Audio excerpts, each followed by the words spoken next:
आज हम बात करेंगे चीन द्वारा बनाए गए कृत्रिम सूरज की। हाल ही में चीनी मीडिया रिपोर्टर्स के मुताबिक दावा किया गया है कि उसने सूरज से भी ज्यादा गर्मी उत्पन्न करने वाला कृत्रिम सूर्य बना लिया है। चीनी वैज्ञानिकों द्वारा दावा किया जा रहा है कि 10 सेकंड में कृत्रिम सूरज का तापमान 15 करोड़ डिग्री सेल्सियस यानी कि 150 मिलियन डिग्री सेल्सियस तक पहुंच गया था।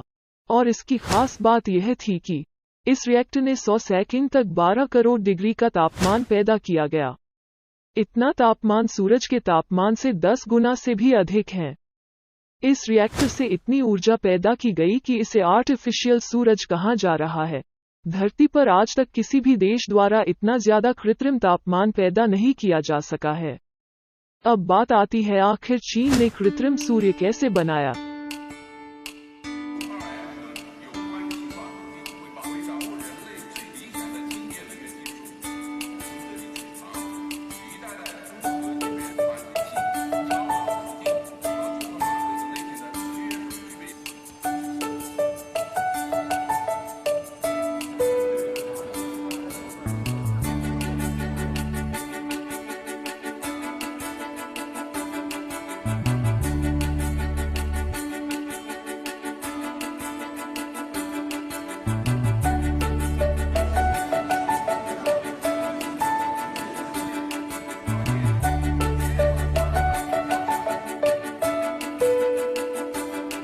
चीन इस प्रोजेक्ट पर सन 2006 से काम कर रहा था।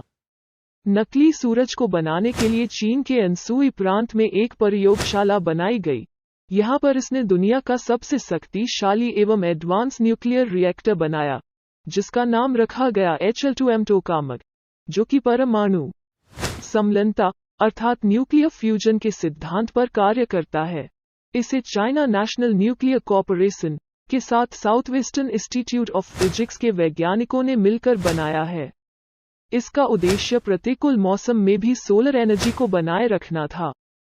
HL2 टोकामक परमाणु रिएक्टर पूरी तरह से न्यूक्लियर फ्यूजन अर्थात परमाणु समलनता के सिद्धांत पर कार्य करता है। इसके अलावा धरती पर मौजूद परमाणु रिएक्टरों की बात करें तो यहाँ ऊर्जा उत्पन्न करने के लिए नाभिकीय विखंडन प्रक्रिया का इस्तेमाल किया जाता है। यह तब होता है जब गर्मी परमाणुओं को विभाजित करके उत्पन्न होती है। परमाणु सम्मलन हकीकत में सूरज पर होता है और इसी सिद्धांत पर चीन का HL2M रिएक्टर कार्य करता है। Smacking lightweight particles into one another at temperatures hot enough for the particles to fuse. That produces a new element plus energy. इतिहास की बात करें तो विश्व में सबसे पहले सूरज और तारों में होने वाली नाभिकीय सम्मलन प्रक्रिया को महान वैज्ञानिक सर मार्क ओलिफेंट ने सन 1932 में पृथ्वी पर पहली बार दोहराने में सफलता प्राप्त की थी। मार्क ओलिफेंट ने हीलियम 3 और ट्रिटियम के संबंध में नाभिक की खोज की।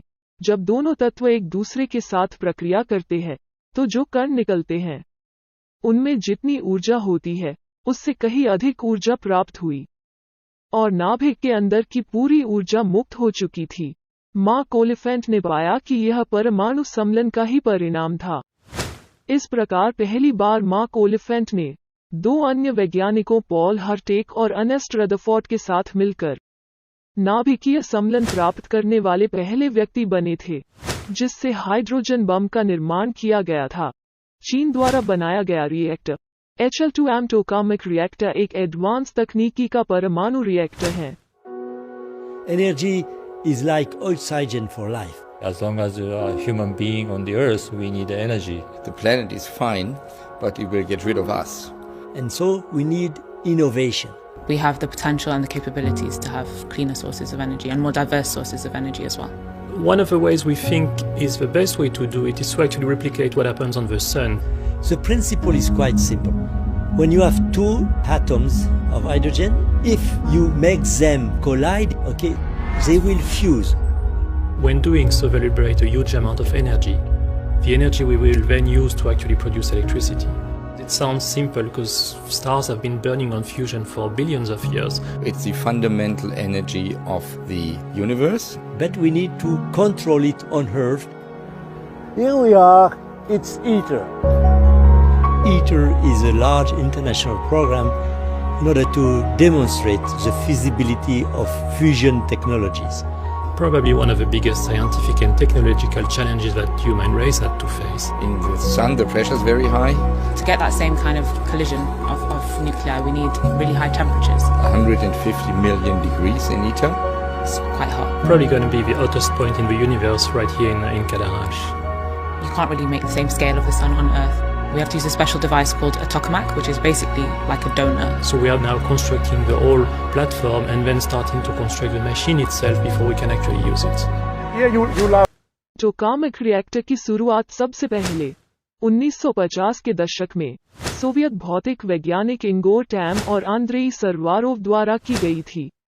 सन 1958 में पहले टोकामक पर काम शुरू किया गया और इससे यह जाना गया कि प्लाज्मा के संतुलन के लिए चुंबकीय क्षेत्र रेखाओं की आवश्यकता होती है। रूसी वैज्ञानिक लेव आत्सिमोचिव को टोकामक परमाणु रिएक्टर के पिता के रूप में जाना जाता है। आत्मोचिव ने परमाणु सम्मेलन और प्लाज्मा भौतिक के क्षेत्र में बहुत काम किया था। उनके मार्गदर्शन में पहली बार थर्मोन्यूक्लियर फ्यूजन रिएक्शन तैयार किया गया था। चीन ने भी इसी प्रकार का परमाणु रिएक्टर बनाया HL2M। इसमें ईंधन के रूप में हाइड्रोजन के साथ ड्यूटेरियम और ट्रिटियम का प्रयोग किया जाता है, जिससे हीलियम का निर्माण होता है। इसके माध्यम से अत्यधिक गर्मी पैदा करके प्लाज्मा का निर्माण किया जाता है। प्लाज्मा किसी पदार्थ की चौथी अवस्था होती है, जैसे ठोस, द्रव व गैस के बाद जो अवस्था बनती है उसे प्लाज्मा कहा जाता है। गैस की तरह प्लाज्मा का कोई निश्चित आकार और आयतन नहीं होता है। प्लाज्मा के संतुलन के लिए चुंबकीय क्षेत्र की आवश्यकता होती है, जैसे ही इसमें मैग्नेटिक फील्ड का संचारण किया जाता है। यह एक फिलामेंट पुंज या दोहरी परत जैसी संरचना का निर्माण करता है। जैसा कि सूरज और तारे चमकते हैं, चुंबकीय क्षेत्र की उपस्थिति में प्लाज्मा चारों तरफ चमकदार रोशनी फैलाता है। प्लाज्मा की पहचान सबसे पहले सर विलियम क्रूक्स ने की थी। उन्होंने इसे चमकते हुए पदार्थ का नाम दिया था। इस प्रकार से गर्म प्लाज्मा को फ्यूजन करके अत्यधिक गर्मी पैदा की जाती है। HL2M रिएक्टर द्वारा परमाणु सम्मेलन प्राप्त करके 15 करोड़ डिग्री तक तापमान पहुंचाया गया, जो कि असली सूरज के तापमान से 10 गुना अधिक गर्मी उत्पन्न करता है। इसके माध्यम से भविष्य में स्वच्छ ऊर्जा की प्राप्ति की जा सकती है। इसके द्वारा सूरज की तरह प्रचंड गर्मी एवं बिजली उत्पन्न की जा सकती है। यही इसका मुख्य उद्देश्य था बनाने का।